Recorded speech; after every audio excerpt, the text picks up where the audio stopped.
ప్రజలకు మాయమాటలు చెప్పి అధికారంలోకి వచ్చి రెండేళ్లుగా ప్రజలను వెన్నుపోటు పొడుస్తున్న అధికార పార్టీకి వ్యతిరేకంగా వెన్నుపోటు దినోత్సవం నిర్వహిస్తున్నట్లు మార్కాపురం నియోజకవర్గ వైఎస్ఆర్ కాంగ్రెస్ పార్టీ ఇన్ఛార్జ్ అన్న రాంబాబు తెలిపారు.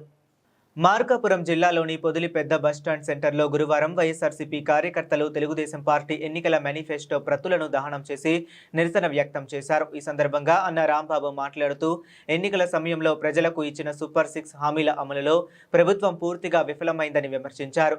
ప్రజలకు ఇచ్చిన హామీలను అమలు చేయకుండా వెన్నుపోటు పొడవడమే అధికార పార్టీ లక్ష్యంగా పనిచేస్తుందని ఆరోపించారు. ఈ కార్యక్రమానికి ముందు కార్యకర్తలు దివంగత ముఖ్యమంత్రి వైఎస్ రాజశేఖర రెడ్డి విగ్రహానికి పూలమాలలు వేసి నివాళులు అర్పించారు. అనంతరం నిరసన కార్యక్రమాన్ని చేపట్టారు. ఈ కార్యక్రమంలో వైఎస్ఆర్ కాంగ్రెస్ పార్టీ నాయకులు, కార్యకర్తలు పెద్ద ఎత్తున పాల్గొన్నారు. ఇప్పటికైనా ప్రభుత్వం స్పందించి ప్రజలకు ఇచ్చిన హామీలను అమలు చేయాలని వారు డిమాండ్ చేశారు.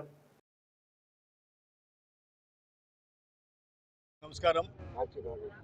ఈరోజు వైఎస్ఆర్ కాంగ్రెస్ పార్టీ ఆధ్వర్యంలో పొదిలి పట్టణ మరియు పొదిలి గ్రామీణ ప్రాంతాలకు చెందినటువంటి వైఎస్ఆర్ కాంగ్రెస్ పార్టీ నాయకులందరూ సోదరుడు పిచ్చిరెడ్డి శ్రీనివాసరెడ్డి అలాగే గుజ్జల సంజీవరెడ్డి గారి నేతృత్వంలో ఈ నిరసన కార్యక్రమం అనేది చేపట్టడం జరిగింది. ఈ కార్యక్రమంలో పాల్పంచుకున్న వైఎస్ఆర్ కాంగ్రెస్ పార్టీ కుటుంబ సభ్యులందరూ కూడా నమస్కారాలు తెలియపరుస్తూ, కూటమి ప్రభుత్వం ఇప్పటికైనా ప్రజల ఆకాంక్షల్ని దృష్టిలో ఉంచుకొని ప్రజలేమి ఈరోజు అదనంగా మిమ్మల్ని కోరడం లేదు, వైఎస్ఆర్ కాంగ్రెస్ పార్టీ కూడా మిమ్మల్ని ఏమి అదనంగా ఇవ్వమని చెప్పేసి కోరడం లే. మీరు ఎన్నికలకు ముందు ఇచ్చినటువంటి ఎన్నికల హామీల మేనిఫెస్టోలో ఉన్నటువంటి వాటిని ప్రజలకు అందించండి. ఇప్పటికే 2 సంవత్సరాలుగా చంద్రబాబు నాయుడు గారి కూటమి ప్రభుత్వం ప్రజలకు వెన్నుపోటు పొడుస్తూ ఉన్నింది. ఇప్పటికైనా మీ వెన్నుపోటు ప్రజలను పొడవకుండా